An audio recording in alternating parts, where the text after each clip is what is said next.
El hacha sin filo no corta. Si no se le saca filo, hay que golpear con más fuerza.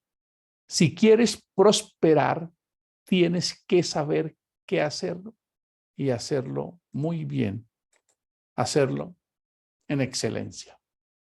Hola amigos, una vez más aquí reunido con ustedes compartiendo este fragmento escrito por el rey Salomón, un rey judío, hace más de 3.500 años, pero parece una cátedra de Harvard en cuanto a productividad. ¿Cómo les parece? Antes de repetirlo, quiero extender un saludo especial a todos los que nos ven, nos escuchan, a todos los que hacen parte del canal, enviarles un saludo especial. Estamos creciendo orgánicamente. Ya tendremos el momento de hacer lo correcto que corresponda para seguir creciendo en nuestra comunidad. Es importante que los que se están acercando a esta comunidad conozcan cuál es el objetivo de lo que hacemos. Lo primero que queremos hacer es entender el mensaje de Jesús a través de las escrituras, lo que se conoce como el manual de instrucciones, más exactamente, libre de cultura, tradiciones y religiones, y llevarlo a la vida práctica. El evangelio de Jesús es un evangelio para que nosotros lo vivamos. Hay una frase que he venido elaborando, la quiero compartir una vez más, y esto es lo que creo y esta es mi convicción después de leer todo lo que Jesús, el maestro del amor, de la sensibilidad, aquel que se conmovió con el dolor de la humanidad cuando vino y no simplemente habló de un reino venidero. La frase es la siguiente: encárgate de llevar mi reino a tu vida y al mundo. Esa es tu responsabilidad. Y yo me encargo de tu vida en el otro mundo. Así que la posibilidad que tenemos nos corresponde a nosotros. Voy a repetirla. Encárgate de llevar mi reino a tu vida y al mundo. Que yo me encargo de tu vida en el otro mundo. A veces el mensaje pareciese querernos desconectar de nuestra realidad.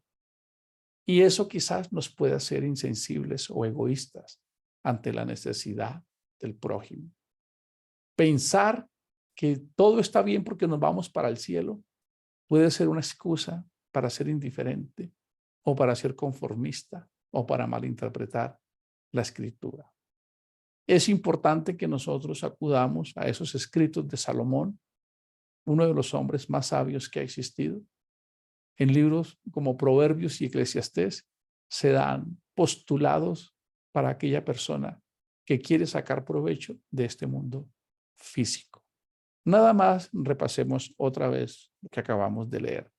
El hacha sin filo no corta. Si no se le saca filo, hay que golpear con más fuerza. Wow. Si quieres prosperar, tienes que saber qué hacer, pero debes hacerlo bien. En un modelo de consultoría que conozco, ellos lo dicen de esta manera: hay que hacer lo correcto como primer punto, lo correcto, lo bien elegido, con las cosas legales bien elegidas, con el producto bien elegido. Lo segundo, hacerlo correctamente, que tiene que ver con la habilidad, pericia y competencia.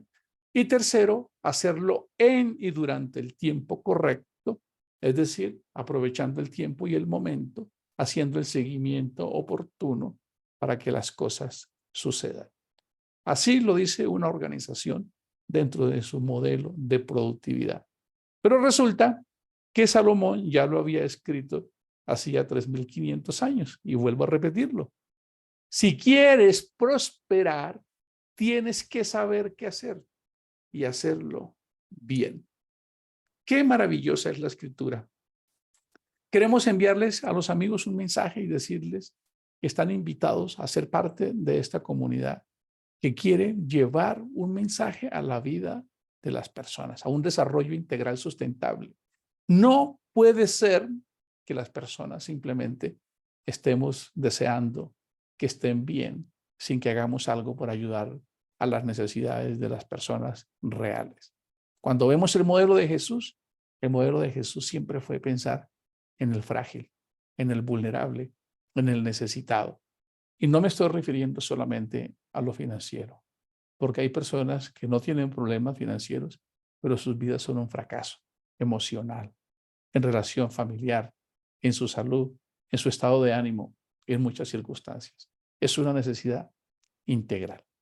Entonces, cuando leemos este fragmento que lo compartí también hace unos días con un grupo de jóvenes, me parece maravilloso ver que Dios ha colocado en las manos de nosotros la responsabilidad.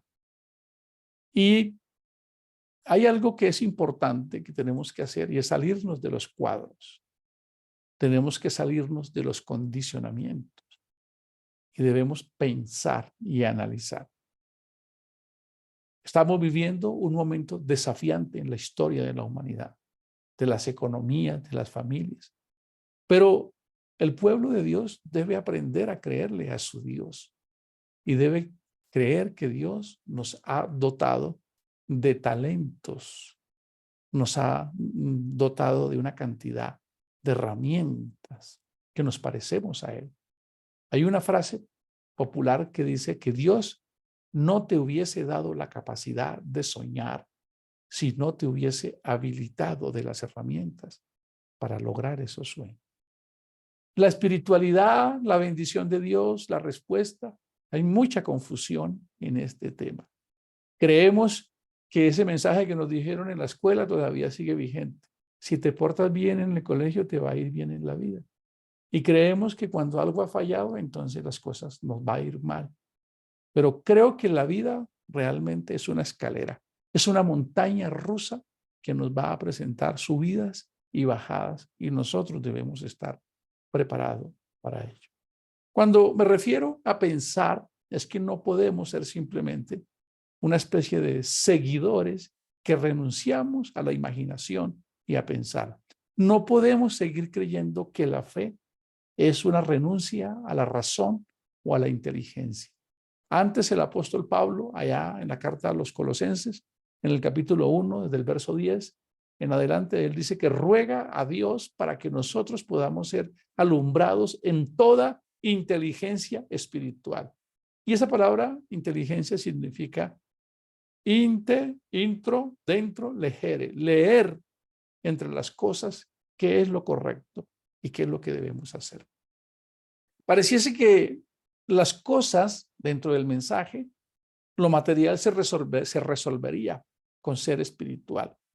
Pero creo que ahí hay un eslabón perdido. Creo que es más resolviendo lo material que pudiésemos impactar lo espiritual. Creo que la tarea nuestra es insuflarle más santidad a lo material y no lo contrario, pero no está siendo interpretado de esa manera, de la manera correcta. ¿Por qué digo pensar? Porque cada uno de los que está escuchando este video, esta información, haga un alto y analice en el entorno las personas que conoce, que quizás ha ido a una comunidad o hace parte de una comunidad. Y te vas a dar cuenta que recuerdas o identificas a 1, 2, 3, 10 familias que hacen parte de una comunidad cristiana, que han sido fieles, que han estado en esa comunidad, pero vemos que sus vidas siguen siendo realmente desastrosas en la parte financiera, en la parte económica, en las relaciones, en las cosas que suceden. Y esa pregunta pareciese que fueran terrenos vedados, que no se puede hablar de eso, que quién sabe qué será, hasta caemos en la religiosidad de pensar que seguramente están en pecado. Pero se nos pasa a leer un verso como el que acabamos de leer que escribió Salomón. Si tú quieres prosperar, tienes que saber qué hacer. Pero además de saber qué tienes que hacerlo como ninguno. Tienes que saber hacer. Así que durante unos días vamos a hacer un análisis de lo que significa la productividad como un modelo espiritual para que nosotros hagamos del reino de los cielos la ventana de la bendición de Dios para el hombre. Eso, obviamente, si entendemos que somos parte de una comunidad y que todos podemos juntos ser la solución para lo que está sucediendo. necesitamos realmente encarnar el bien que soñamos. Para eso también vamos a tomar la parábola de los talentos y vamos a contarla un poco y vamos a dejar el tema para que lo profundicemos. Pero antes quiero decirle a un amigo o a un hermano que en esta mañana me escucha, que de Jesús se dice que fue varón de dolores, experimentado en quebranto. ¿Cómo les parece? ¿Y eso qué quiere decir? Bueno, vamos a colocarlo en alta plastilina, que toda su vida fue una lucha, fue dolor, fue quebrantos, fue sufrimiento, fue angustia, fue persecución, fue indiferencia, fue traición, fue reclamo. Eso es lo que quiere decir esa expresión. Varón de dolores y experimentado en quebranto, como lo pueden leer en el capítulo 53 del libro de Isaías con el conocido párrafo del siervo sufriente. ¿Qué quiere decir esto? Que yo también les puedo decir que en eso de quebrarme y de conocer la escasez y de entender cómo funcionan las cosas, puedo hablarles con autoridad y decirles cómo son las cosas. Nosotros necesitamos escribir una nueva historia. No podemos simplemente decirle a una persona que Dios tiene la solución siempre. Creo que es al contrario. Ya Dios nos dio la solución. Y quisiera motivar, inspirar a alguien en esta mañana para decirle que así como una mujer que un día salió de su casa con un barril de agua en un burrito y con su hijo, estaba muriéndose de sed porque no había logrado ver que la solución estaba al lado. Mira al lado que ahí está la solución. Pero eso debe partir del punto de vista que nosotros en nuestra alocada carrera debemos hacer un alto. Hacer un alto. Es hora de pensar, de analizar, de volver a recordar quiénes somos nosotros, qué talento tenemos, qué cosas logramos en el pasado, por qué tenemos una realidad en este momento que pareciese asfixiarnos y de la cual no pareciésemos salir, aunque somos espirituales, aunque oramos, aunque hacemos las cosas. ¿Qué es lo que está sucediendo? ¿Qué es lo que sucede? Pues básicamente porque no se ha hecho una correcta interpretación de cómo funcionan las cosas en el reino espiritual, con el reino material. Y es que el Señor Jesús lo dijo muchas veces, como en la parábola de los talentos. A uno se le dieron 5 talentos, a otro se le dio 2 talentos y a otro se le dio 1 talento. ¿Qué es el talento? El talento es la divisa, es la moneda transaccional de esta generación.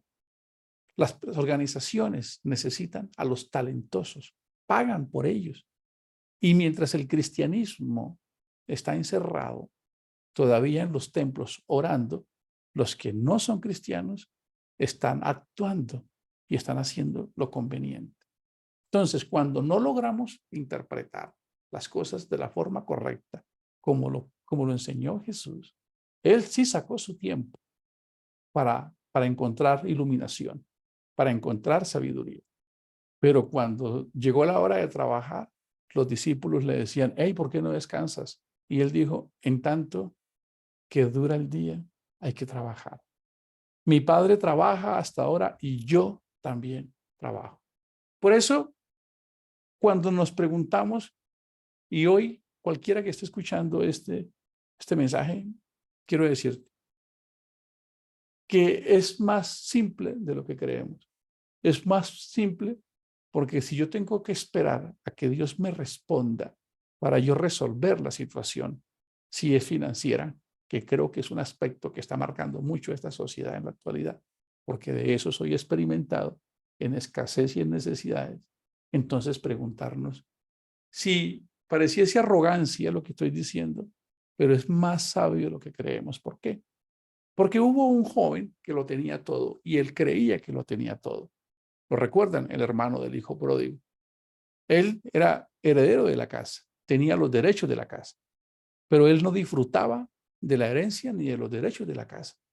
Cuando su hermano regresa, que su padre hace una fiesta y están matando al becerro gordo, están haciendo el asado, él viene y siente envidia por el bienestar, por la fiesta, por la acogida que está teniendo. Y entonces le pregunta, ¿qué es esto que está pasando? Dice, no, pues es que vino tu hermano y estamos celebrando. Y él se disgusta y va y habla con su padre, que es sinónimo de Dios. Y le dice, tú nunca me has dado lo que yo siempre he querido. Y él le da una respuesta que quisiera que cada uno de nosotros hoy la analizara para sí mismo. Tú siempre has tenido la respuesta. Tú siempre has tenido la solución en tus manos. Tú siempre has tenido los talentos en tus manos, pero tú no has querido aprovecharlos. Quisiera ser un poco más justo. Quizás no hemos sabido, quizás no nos han orientado, quizás no tenemos las herramientas, quizás hemos tenido tantos desaciertos que ya no creemos en nosotros. Vayamos a la iglesia y oremos que allá se resuelven las cosas. A la iglesia vamos a reafirmarle a Dios nuestra fe, a decirle que creemos en Él. Y al otro día salimos a arar la tierra y a sembrar la semilla, que es lo que está diciendo este versículo. Si tú quieres prosperar, tienes que saber qué hacer, pero tienes que hacerlo correctamente y en el tiempo correcto. Así que la noticia es buena.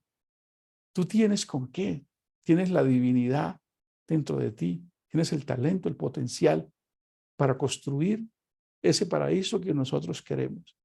¿Cuáles son los miedos? ¿Cuáles son los prejuicios? ¿Cuál es la realidad? Ayer le compartí a un grupo una frase que la quiero compartir con ustedes. La distancia más corta entre dos puntos es una línea recta. No des tantas vueltas. Haz un alto. ¿Qué es lo que falta por resolver? ¿Qué es lo que está sucediendo? No puedes evadir más una situación. Esto se lo escuchaba yo a mi vieja hace unos 10 años, cuando estaba en una crisis y me decía, ¿qué es lo que usted va a hacer? Y a veces no logramos verlo. Orar y ayunar es justamente para eso, para encontrarnos con Dios, para decirle, Señor, dame entendimiento, ilumíname, déjame entender, déjame ver lo que no estoy viendo. Como tuvo que decirle un hombre a Dios, a su siervo, abre los ojos de este siervo para que pueda ver lo que no está viendo, que son más las oportunidades, que son más los que están con nosotros que los que están fuera. Este es un mundo rico, este es un mundo maravilloso. Analiza el entorno, no tenemos crisis, tenemos corazones o egoístas o medrosos. Solo dos reinos, aquellos que solo quieren más y más y más y más. Y tengo 10 casas, tengo 100 casas, tengo 100 vestidos y no piensan en el prójimo. Y los otros, los medrosos, los que les da temor enfrentar. Esa es la realidad social del mundo. Y por eso es que hay crisis. Pero hoy, a través del mensaje de Dios, podemos hacer un alto. Les invito a hacer un alto. Les invito a ver a Dios en cada uno de ustedes, a reconocer ese talento, ese potencial, esa grandeza, a evocar esas historias épicas por las cuales has pasado, que hubo momentos en que tú creías que ya no podías y lo lograste hacer.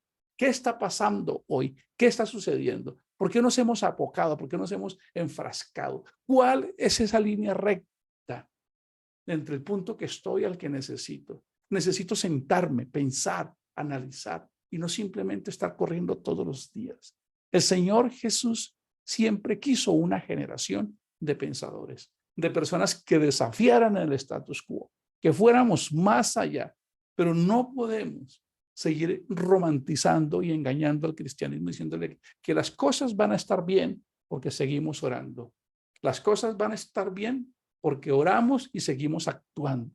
Es necesario que veamos la escritura como es. Cuando leemos el libro de Proverbios, nos damos cuenta que hay una sabiduría escondida ahí. No porque tú le des a Dios, Él te va a resolver tus circunstancias. No porque tú le sirvas a Dios, Él te va a resolver las deudas que tienes. No porque tú te portes bien, Dios te va a resolver las cosas. Eso no sucede así. Hay dos historias. Ustedes leen la iglesia, la carta a los Corintios. Hubo personas que se habían espiritualizado tanto que esperaban al Señor y no quisieron trabajar más. Así que Pablo tiene que escribirles, no, no es así, el que no trabaja, que no coma. Y él los dice, él les escribe, ocúpense en sus negocios, trabajen con diligencia, ganen el dinero para que ustedes suplan sus necesidades mientras están en este mundo, pero además compartan con los que no tengan. Si un día tienes para irte de vacaciones, no te vayas de vacaciones. Invierte eso en la necesidad de tu familia, de tus amigos. Porque si todos queremos simplemente siempre que este mundo cambie, pero apenas tenemos la oportunidad de ayudar, nos olvidamos y somos egoístas. Ustedes leen la carta de 2 de Corintios y dice que tu abundancia reemplace la necesidad de alguien, para que un día esa abundancia de ese alguien reemplace tu escasez. Una comunidad tiene que empezar a elevarse por encima del egoísmo y del individualismo, porque de lo contrario será simplemente una quimera, un lamento fallido, porque no somos nosotros los que estamos haciendo. Somos nosotros los encargados de resolvernos a nosotros mismos, de hacer un alto y decirle, Dios, dame la sabiduría, dame la inteligencia. Y a veces seguimos engañándonos. Haz un inventario de tu vida. Tú que estás viendo este video, haz un análisis de tu vida y te vas a dar cuenta que Dios siempre te ha asistido, te ha ayudado a salir de circunstancias. Y las circunstancias que tenemos con un hijo, con una pareja, un divorcio, una economía y una salud, realmente muchas de esas dependen de nuestras decisiones, o porque no hicimos, o porque no nos preparamos en el momento. Pero hoy hay una buena noticia, y es que podemos empezar de nuevo. El pasado no puede condicionarnos. Por eso él dijo, cada día trae su propio afán. Hoy podemos empezar de nuevo. ¿Qué es lo que me está pasando? Dios, déjame ver, voy a sacudirme y voy a ayunar no para mover tu brazo, no, voy a ayunar para entenderme, para conocerme, para saber tu relación conmigo. Porque en los 32 años que tengo viendo cómo se conducen las familias en el cristianismo, cómo pasan las necesidades de las familias en el cristianismo, cómo paso yo mis necesidades, cómo enfrento yo mis necesidades, cómo veo mis vicisitudes en el día a día. No porque esté todos los días aquí hablando de Dios y sirviéndole a Dios y inspirando personas, no por eso Dios me va a mandar un cheque. Debe haber detrás de eso también algo que sustente eso. Así que escuchémonos este mensaje. Y vamos a continuarlo en el siguiente tema. Pero recordemos que Dios le dio a alguien 5 talentos, a alguien le dio 2 talentos, a alguien le dio 1 talento. Y cada uno debió hacer la gestión eficaz con esos talentos para poder cosechar el fruto. ¿Cuáles son tus talentos? ¿Cuál es tu potencial? ¿Por qué has dejado de creer en ti? ¿Por qué te has arrugado, arrinconado? ¿Por qué te has apocado tanto? No es que el pasado te determine. Eso es una circunstancia, lo veíamos ayer. Y nosotros podemos dejar que las circunstancias nos sigan controlando o nosotros podemos controlarlas. Sé que esto lo digo con mucho respeto porque sé lo que significa pasar necesidades. Sé lo que significa estar a veces en escasez, que a veces no saber cómo salir de ahí. Pero creo que es hora de que hagamos un alto y nos encontremos con Dios y con nosotros mismos. O levantemos la mano, o pidamos ayuda, o quiero ser escuchado, o quién me puede orientar, o qué es lo que yo no estoy viendo, quién me puede orientar para que podamos avanzar. Pero tú tienes más de lo que tú mismo crees, tienes más genialidad y más oportunidad de lo que tú mismo ya te atreves a creer. Es simplemente que le creamos a Dios, pero debemos nosotros, como dice un proverbio, el alma diligente será prosperada. Revisa tus ganados, revisa tus cosechas en la mañana y en la tarde, reparte a 7 y aún a 8. Tú no sabes en dónde vendrá la bendición. Nos vemos en el siguiente episodio. ¿Cuántos talentos tienes? Si quieres prosperar, tienes que saber qué hacer y hacerlo como ninguno. Bendiciones para todos.